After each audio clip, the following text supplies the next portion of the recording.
Hi, I'm Goldie Johnson. I'm a nurse practitioner student at Maryville University, and today I'll be completing a chest, lung, and heart exam. I have Casey, a 27-year-old male who has agreed to be my patient. So first we're going to look at, inspect looking at anatomical landmarks. We want to note that the trachea is midline and it's not deviated, the suprasternal notch, and the angle of Lewy, the sternum, and then the coastal angle. Clavicles here, and I'm going to have him lean his head forward, noting C7 and T1. Now we're going to look at his chest. His chest is symmetrical, it's uniform in color. There's no cyanosis noted on either side. There's no rash and no lesions, and everything is symmetrical. Now we're going to look at his respirations. His respirations are effortless. He has a regular rate and rhythm. There's no audible noises like wheezing or stridor. There's no extra muscles being used. He's not in the tripod position that might notify that he might be in any distress. There's no retracting or anything like that. Now we're going to go ahead and palpate.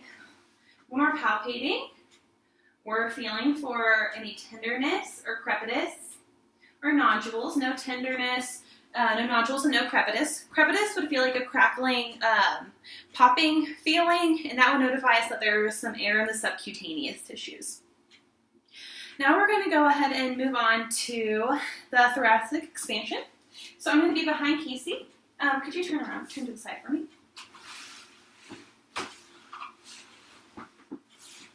So I want to move to about the 10th rib down.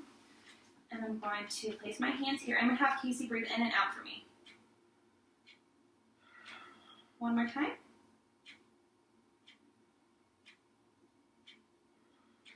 Thoracic expansion was symmetrical and equal on both sides. My hands were rising and setting at the same spot. Also noting anterior and posterior diameter versus lateral diameter. The AP diameter is less than the lateral diameter. Next, we're going to move to tactile fremitus. We're going to have Casey sit forward for me. I'm going to have you repeat 99 for me on both sides, okay? 99. Mm-hmm. 99. Mm-hmm. 99. So vibrations were felt throughout all the fields. They were equal and symmetrical on both sides. Now we're going to move to percussion. I'm first going to percuss posteriorly. So I'm going to have Casey kind of cross his arms for me. Lean forward and cross your arms. And I'm going to percuss.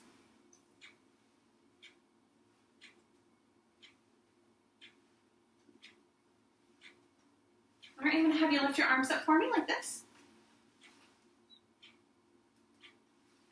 On the other side here. Percussing laterally.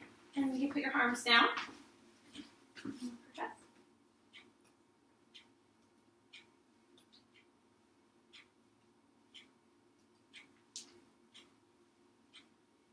So when we're percussing, there's resonance in all fields.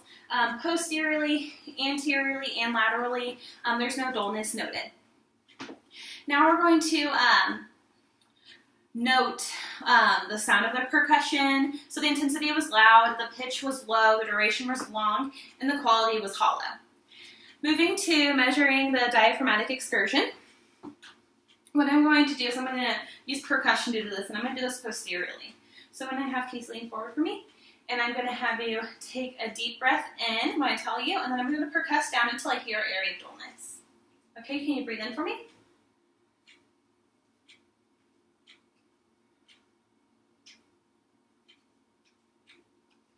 Okay, so marking that area of dullness, then I'm going to have you breathe in and take a big breath out for me. Okay, 1 second, let me mark this. So take a big breath out for me, and then hold the breath out. And then marking that resonance, I'm going to use a measuring tool and measuring in centimeters.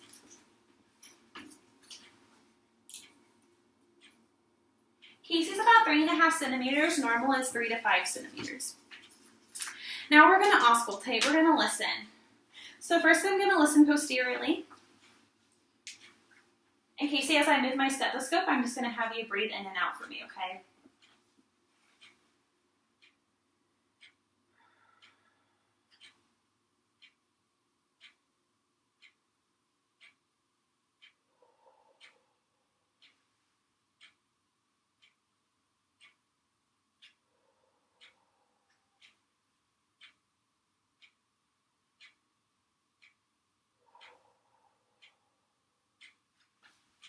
Casey was clear posteriorly and all lobes, just vesicular noise noted, which is a normal finding. Now we're going to move anteriorly. I'm going to have you breathe in and out again.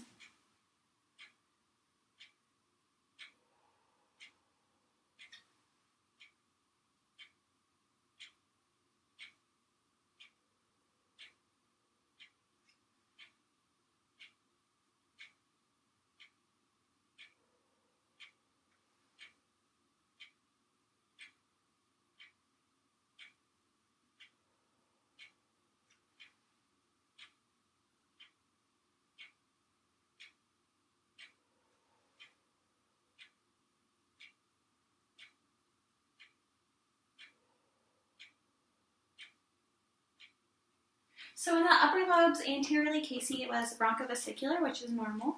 And then in the lower lobes was vesicular. No adventition sounds were noted. Last, we're going to look at vocal resonance. We're going to do this by the examination called bronchophony. So I'm going to listen with my stethoscope, and I'm going to have Casey repeat 99 for me. 99, 99, 99, 99, 99, 99. So there was muffled sounds of 99 throughout all fields, so he would test negative for this. We are done with the lung and chest examination, and now we're going to move to the heart. So the first thing we're going to do with the heart is we're going to inspect. When we're inspecting, we're not noticing any cyanosis, we're not noting any jugular vein distension, and no pulsations in the apical pulse. Then I'm going to have Casey lay back for me in the supine position, and I'm just going to palpate his pericardium.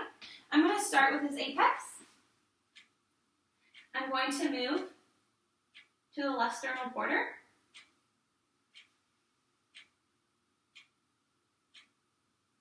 And then the base. And then the right sternal border. All right, after you're done with palpating, you're also going to go ahead and move to the apical pulse, which is, or the point of maximum impulse, which is going to be mid-clavicular, the fifth intercostal space. So feeling for that, once you find that space, you can also go ahead and feel for the carotid as well, noticing that there's no heaves, no thrills, no lifts, and that the carotid pulse is synchronized with the apical pulse. You can go ahead and sit up, Casey.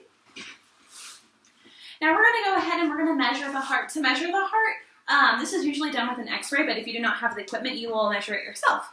So to do this, we're going to use percussion. We're going to start at the left axillary line, and then we're going to move towards the midline using percussion marking whenever there's an area of dullness.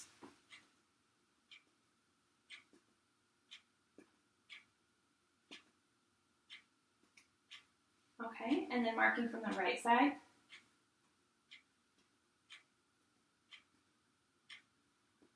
And then moving it up and lower. So I would mark each of those points where I heard dullness, and I would use my measuring tape to measure the size of the heart. Next, we're going to auscultate. So we're going to listen to the heart sounds. You can do this in the supine position, the left lateral recumbent position, and sitting up and leaning slightly forward. So first I'm going to have Casey lay back, and we'll listen to him supine.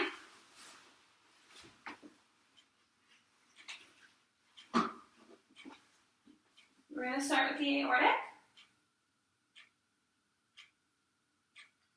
the pulmonic,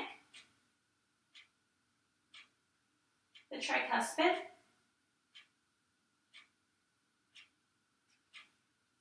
and the mitral. All right, and I'm going to have you sit forward, or I'll have you turn to your left side for me. I'm going to get on this other side. This might be best if you lean this arm up for me or to the side. Perfect. Aortic. Pulmonic. Tricuspid. And then mitral. And then also feeling with the carotid pulse as well, that these are synchronized. Now I'm going to have Casey sit up for me and lean slightly forward. And I'm going to auscultate again. Aortic, pulmonic, tricuspid,